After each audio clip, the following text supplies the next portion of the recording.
Alrighty, here we are in the Inamura on Islands of Ice, spawning on A cap, and we will stay on A cap.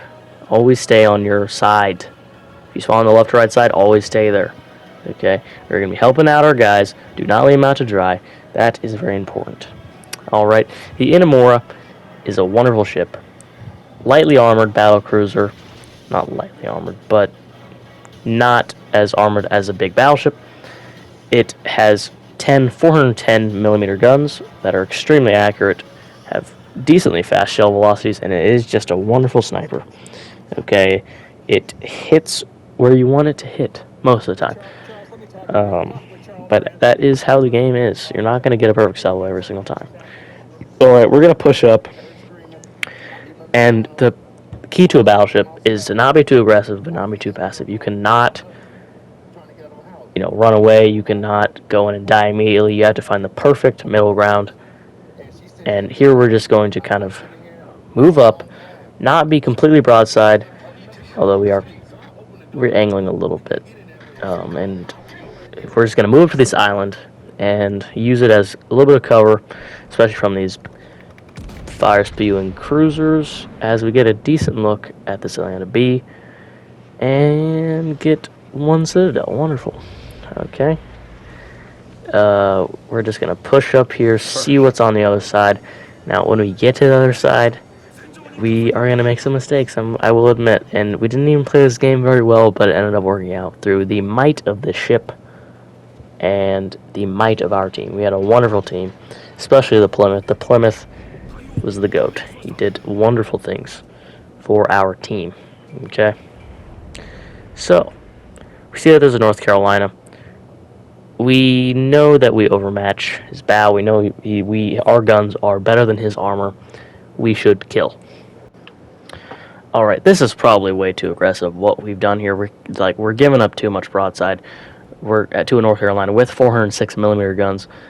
It will kill us. And the Inamura has a big citadel, not a ton of belt armor, and it's just probably wasn't the best idea, but it ends up working out anyway. The North Carolina itself doesn't do a good thing either, and has a ton of broadside for us, and we get a good salvo off on him. Yeah. Half his health gone, but he takes a quarter of ours. We get our heal off, we take about half that back, but we try to turn out, which is probably my biggest mistake this entire match.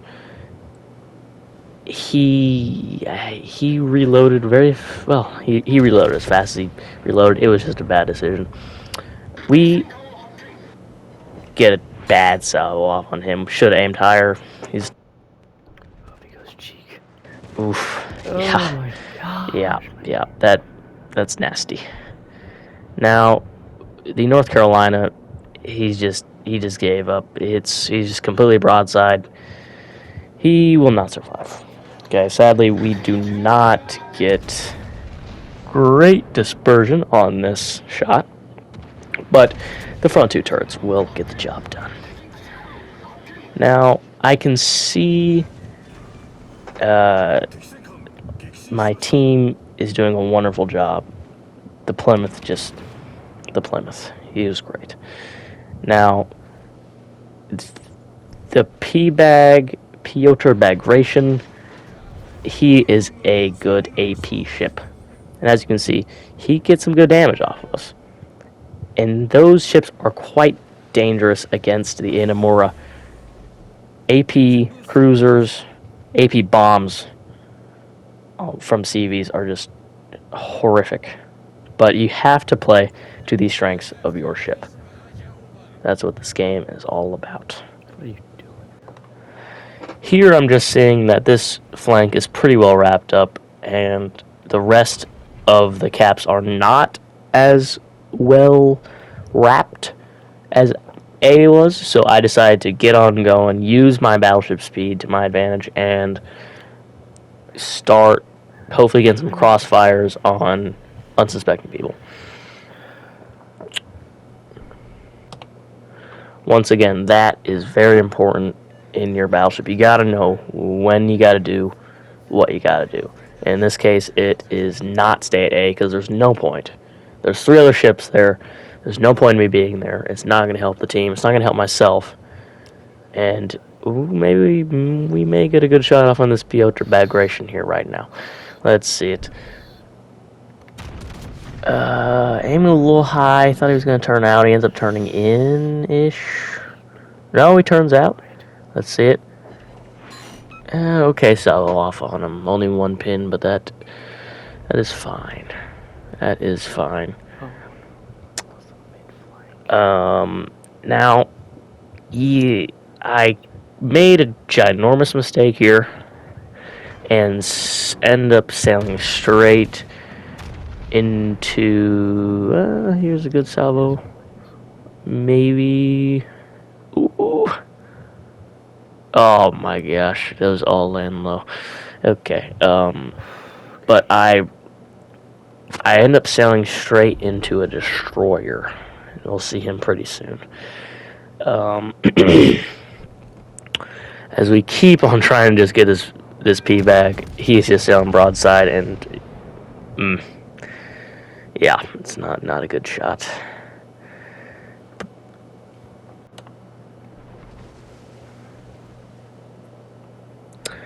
Yeah, so right here, not really much going on, so I'm just going to fill it up with talking about this ship.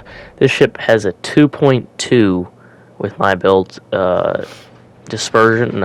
shell grouping, so it is extremely accurate, and it has, I think, cruiser, or at least battle cruiser dispersion, so it's a sniper. And do we get the kill on the Bagration here? We do. We just sneak it over the island for our second kill. Ooh, and you saw that dispersion. You saw that grouping. That was wonderful. We see this Iowa coming up, and that is probably not good. His armor is really good, and ours is not. Now, there's the destroyer I was talking about. It should have killed us, and we got extremely lucky. Although I think we make the right play here and get our bat guns on him, and we will. Oh. The problem is the Iowa's right there. He misses torps really bad, which is on him. We just need to hope that our team can keep the Iowa busy while we deal with the Benson. We should be able to kill him. Almost outturn our... Yeah, we're good. Look at that. Yeah, he's dead. That's our third kill. And our team, our wonderful team, very good team, takes out the Iowa. I must shout out this team. It was wonderful. And we are just going to keep going on our quest across the map. And I will admit, in a American Colorado or New Mexico or Kansas, Minnesota, whatever, you will not be able to play it like, well, you'd have to go somewhere, but you would not be this fast, and you would not be able to make it across the map, and you would not have been as useful as I was in this situation. But you got to learn how to play your strengths of your ship. Okay, in this ship, you got to play to its strengths, which is its guns and its speed. Okay, it does not have good armor, and yeah, you just gotta play with it. What you got.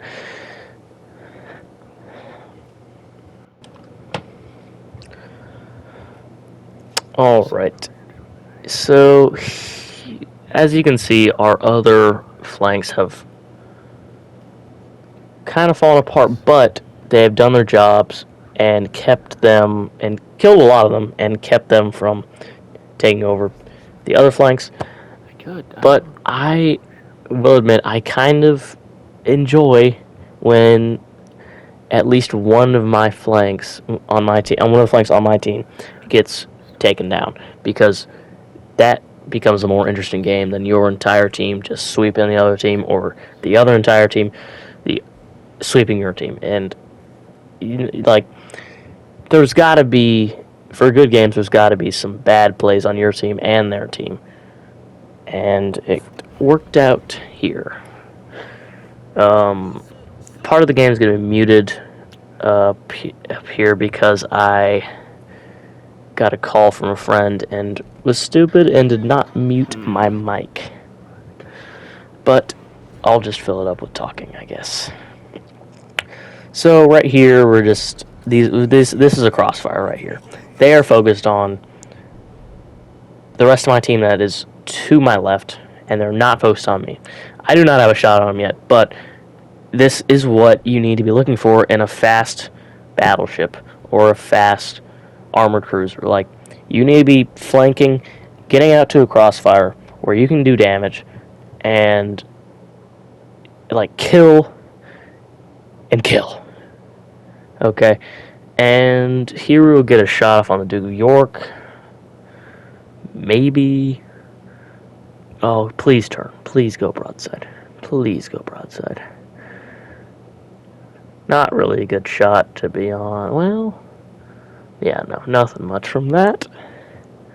But the Tirpitz is going to come out, and we are just going to snatch this kill. And, I mean, yeah. What can you say? I will admit, this wasn't the best game of all time. I don't even think I played it very well, to be honest.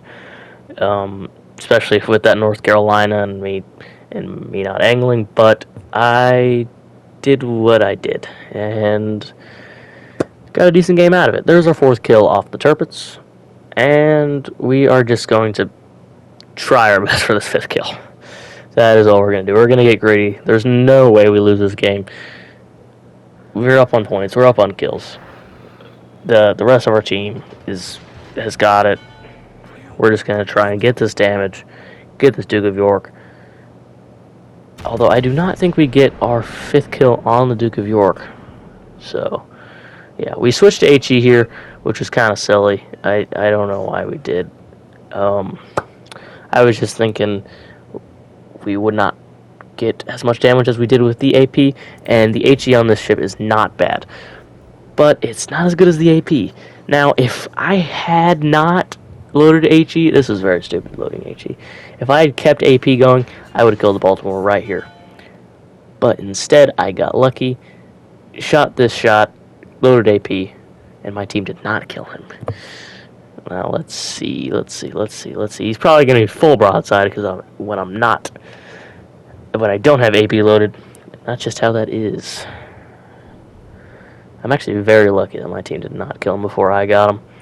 There he is. Perfectly broadside, straight at us. We have HE loaded, of course. Give a little bit of... Wait, maybe we kill him with HE. No, we don't. Yeah, that's actually... Honestly, with how good the ship's HE is, we probably should have killed him there. I don't know, but... Whatever happened, you know? And this ship has a decent reload, 26 or 27 seconds, I think, with my build. I don't even have the commander leveled up very much. All I have is a level 10 Pallid Revel. Here's the last one. Here it is. Beautiful dispersion and dead. Kracken unleashed. And just a decent game from the Inamura. It has so much more in the tank. And just, yeah, like I said, that Plymouth played a wonderful game. Congrats to the Plymouth. He played a better game than me, despite less kills. It's not about the kills. I only had 100,000 damage after all. That's it.